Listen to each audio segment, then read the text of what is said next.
Ex-alcoholics, what made you stop drinking? When I was 16, my whole world ended in one night. We were driving home from my sister's soccer game, laughing about something dumb. The next thing I knew, I was waking up in a hospital bed with a doctor standing over me, face heavy, telling me words no kid should ever hear. I was the only one who made it. My parents, my sister, gone. After that, I shut down. No close family meant foster care, but the people who took me in didn't care. If I made them mad, they made me sleep in the shed. Some nights, I went to bed hungry. By the time I was 18, I was homeless. My routine was simple: wake up, go to work, buy cheap booze, drink until I passed out, repeat. I didn't care if I woke up again or not. One night, I was drinking outside a gas station when a cop pulled up. I braced myself, waiting to be arrested. Instead, he just leaned against his car and asked, "You even old enough for that?" I shrugged. He studied me for a second, then went inside. When he came back, he handed me a coffee and a bag of food. Eat? It had been a long time since someone told me to eat like they actually meant it. I don't know why, but I talked. I told him about my family, the foster homes, the drinking, the nothingness. He really listened, and then said he'd lost his wife in a car accident too. He didn't try to fix me. He didn't judge. He just understood. That night, instead of a cell, he offered me his couch.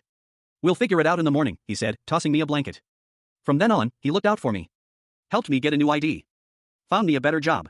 Kept his fridge stocked and told me to eat whatever I wanted. If I vanished for days on a bender, he didn't yell, just waited until I stumbled back, then asked, "You done?" Once, he found me passed out in my car. He didn't say a word, just pulled me inside, set a plate of food in front of me, and said, "You keep this up, you'll end up like the guys I scrape off the sidewalk at 3 a.m. I laughed. Maybe that's the plan. He didn't laugh. Just shook his head. "Nah. Not you." I didn't believe him.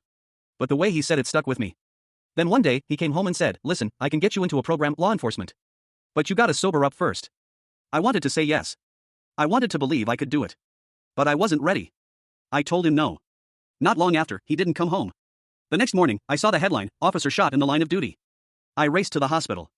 When I found him, unconscious and hooked up to machines, something in me snapped. I told the nurses I'd take care of him. For weeks, I did. Cooked. Cleaned. Picked up his meds. Got him to appointments. And without even realizing it, I wasn't drinking anymore. One night, he looked at me and said, "Hey, when did you quit?" "Quit what?" I asked. He smirked. "I haven't seen you drunk in weeks." I hadn't even noticed. He clapped a hand on my shoulder and said, "That's what a real man does." After he healed, I told him I wanted to join that program. He backed me every step of the way. Eventually, I put on the badge myself. That was 7 years ago. 7 years sober. 7 years building a family out of nothing. 7 years proving that no matter how broken you think you are, one act of kindness, one person believing in you, can change everything. I thought alcohol had stolen my life. But the truth is, it gave me a reason to fight for one. Do you want me to polish this into a shorter, punchier version that could work as a viral motivational post, or keep it as this full, emotional narrative style?